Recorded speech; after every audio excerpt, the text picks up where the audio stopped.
Okay, well I hope you found that useful. I mean, in some ways it's not as artificial as many case studies we do, because often you're from different backgrounds in terms of your degrees, your day jobs, your functions, so it sort of emulates cross-functionality in some ways. And in some ways also many of you proxies for the target customer group. Not all of you, as we'll see in a moment. So it's not quite as artificial as it might be, but I think it's a useful way of doing two things. One is to apply the concept in a sort of concrete case so that we can have a discussion about how it works, but also we can explore some of the limitations of the technique. So let's begin sort of working through how the technique works. But the first stage, which is probably the least clever stage, is identifying the attributes, both tangible and intangible. Now the reason why QFD, even at this stage, is slightly better than other techniques is because it requires this multifunctional group. So it's not just a bunch of marketing guys trying to dream up what the next big product is. It's not just a bunch of engineers trying to dream up what might or might not sell. Okay? It forces people to make explicit what their assumptions are, what is important, what isn't, and to have that debate and discussion, ideally with some evidence. So even at this stage, the simple stage of identifying attributes, some value is added by the fact that it's cross-functional. And in the second stage, which you should, like all good brainstorming, separate is when you start to rank and weight those attributes. If you try to do that simultaneously, you're getting all sorts of loops within loops. So in terms of a technique, it's one of these sequential things. The value is, what do we think the attributes are based on our best evidence? Debate, discuss. How important are these in relative terms? Do we have really good data? Can we put numbers on this? Or is it just relative in terms of ranking? Can we put weights? Do we have customers rather than just surveys? Yeah? And then we can play around with the really important stuff, the correlation matrix in the middle. Okay? Choose the red pill or the blue pill. Or was it a green pill? Can't remember. Okay, so let's start with the attributes, but let's not try to load them yet with weights or values. Okay? Because if you try to do it simultaneously, it's a bit like brainstorming. Everyone goes blah, blah, blah, blah, blah. You say, no, it's a stupid idea. He's already said that. I can't spell that. Da, da, da. Yeah? And it devalues it and it shuts people down. So if we just first of all try to populate a series of attributes, and then we try to make sense of the relative weighting or ranking, and then thirdly we start to try to figure out, are there conflicts? How could we achieve these in different ways? And that's where the clever stuff is in QFD, forcing people to say, even when we think we know what people want, yeah, how might we achieve that? And often there are different ways that we might do that. Okay? So start with the attributes. So stage one.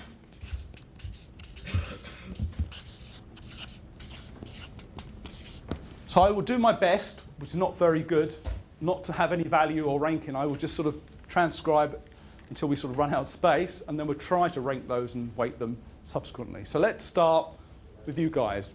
Just give me a couple. Don't give me a long list, because otherwise we'll exhaust the Branding. Branding. Okay.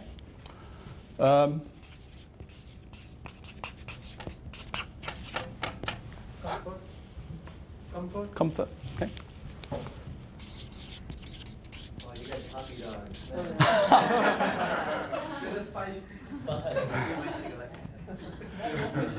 Do we need any more? Let's go develop it. Look out, Mercedes. Yeah. Two more. Sorry, back there. Here's a tip. Yeah. When you give me a single word, that's quite nice. But if you sort of qualify it, when you say consumption, apart from the disease, do you mean high or low? Yeah. Low.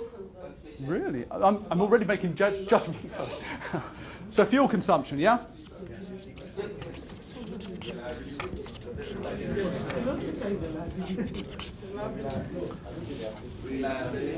Reliability.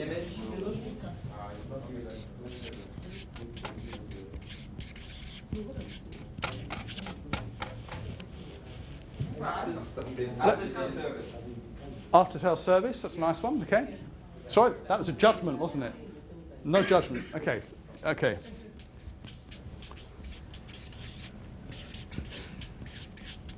The image or look and feel of the car? That's cheating, I'm not looking. What was that?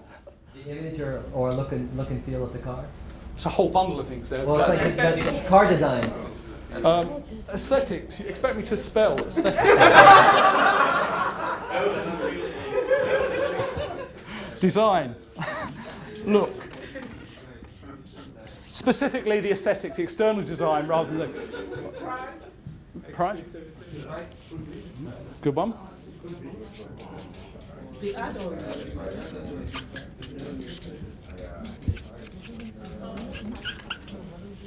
We'll have a couple more here, and then we'll sort of try to rank some of these and make some observations. A couple more. User experience. Product user experience. Okay.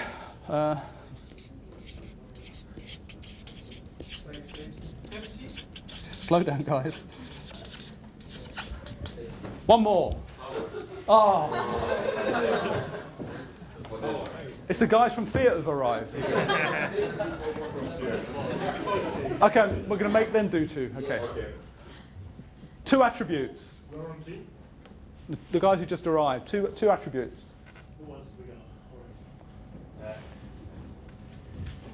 Customers' requirements, sorry. Customers' requirements. So I had to evaluate that in real time. That's too vague even for me. Can we be slightly more specific? Huh? Okay, okay, good. I just thought it's one of those Brian Cox things, space. Okay, interior space, yeah?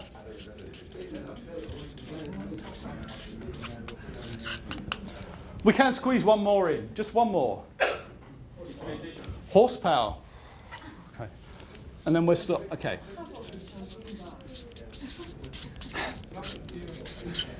Okay, now remember what we're trying to do here.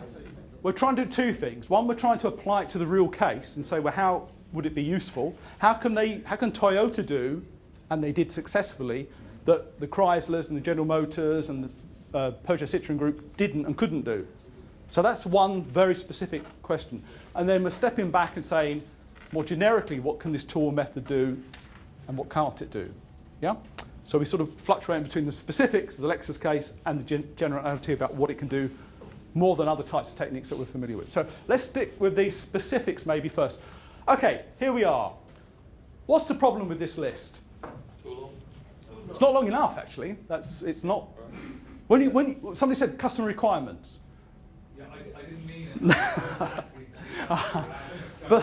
But unless it's a very close business-to-business relationship, and it's like more functionality at lower price, if it's a business-to-consumer like this, you ask 10 people, you get 1,000 answers. So it would actually be an incredibly long list, some permutations and others that you would need to cluster and such like. So you could probably populate another 2 pieces of paper, which I'm not going to do, because we need to move on to the next step. But actually, it's a very short list, so that's not a criticism. Some of the subsets of the others. I mean, exclusivity can encompass price. Yeah. We will need subsequently to sort of look at relationships, to build clusters and nest some of these things, because some of them are similar to other things. So there's certainly an issue of, is that the same or is it different or is it a conflict? And that's why using a sort of graphical technique like QFD allows you to say, didn't we just say that? Or isn't that another term for that? And the engineers will then have a fight with the marketing guys, physically. So it's a very useful way of trying to make explicit about what do you mean by that? Or what do the customers that you interviewed mean by that? Yeah? And allows you then to cluster, to nest, to group, and such like. And that's very valuable, because often what you get is a PowerPoint pack presentation from some consultancy or group overseas, and you're sitting back trying to interpret what the words and the diagrams mean. And then you go away, spend lots of money, and develop a product that isn't what anybody wants. Okay? So certainly an issue of grouping and nesting and interrogating each other about, is that different to that other term? What's the difference between that and that? So certainly that. What else about that general list? I know we could go on and populate it, yeah. Even the specific, some of the specific things like the design, for example, is very difficult to actually measure. Yes, one of the strengths again of QFD is it doesn't necessarily require measurement. Yeah, it can capture perceptions and qualitative things, and that's really important because even in industrial products, there's often a veneer of behavioural exchange. We did a lot of work in robotics, and people often buy one robot set rather than another, and then they would rationalise it in terms of its mean time to failure and its proximity to the supplier and maintenance, all that. And then after a beer, they say, "Well, it looks really good, doesn't it? Yeah, it's got this big silver arm that goes up and down, and the other one doesn't look like a robot." Deadly serious, So even in those, sometimes these things are overwhelming. So certainly you need to try to capture And if you can, at least elaborate, not necessarily measure, the more qualitative things, should they be important. Okay, so what else about that list, more generically, are we uncomfortable with? Because this is very typical, whether you do brainstorming, even when it's cross-functional. It's and you get probably 2 or 3 times that amount of... When you get conflicts, what do you do? Huh? When We'll get... How could we have conflict? How would possibly get conflict between different functional Like you're groups? asking for more features, but you're also asking for maybe a cheaper price. Yeah, I mean, and that's a subsequent stage. I mean, the first one is to identify. The second one is to weight or rank them, which you get conflict straight away. And the third one is the conflict you're describing. We can't have that and that, or can you? And actually, QFD is really, really powerful at making those things more open and explicit. But you want it to be spacious, but not too big. Is this the TARDIS? Seriously, yeah? And you often get these trade-offs. Yeah? You want it powerful, horsepower, but fuel economy. And you get your book of physics out and say, well, it's going to be difficult, guys, yeah? Not impossible. So it makes explicit those trade-offs and makes a debate about, well, one, how important, but are they really trade-offs? Could we do it differently? Because the problem in much product development is what we do is benchmark. Now, benchmarking is great up to a point, and we preach a lot about benchmarking, particularly process benchmarking, but only up to a point. It's often the starting point of QFD rather than the end point. So how do Mercedes do it? How do BMW do it? We're not interested in how Jaguar does it at this point. Yeah? Now, probably it'd be interesting benchmark, but then it would, believe me, wouldn't be a benchmark at all. But certainly Mercedes and BMW would be benchmarks here. But you're probably going to have to do it in a different way. Do something differently, yeah?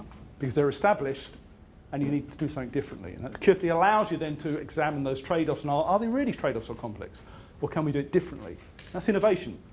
People often caricature things like Lexus as being imitation. Yeah, it's the Japanese Mercedes in a sort of derogatory sense.